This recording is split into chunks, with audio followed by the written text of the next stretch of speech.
Hi guys, so on this short tutorial I'm gonna show you how to fix Snapchat music or audio. So first thing you wanna do is just go to the settings on your phone and then go to the apps manager.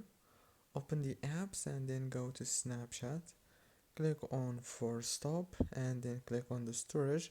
Click on clear cache. Go back to the settings.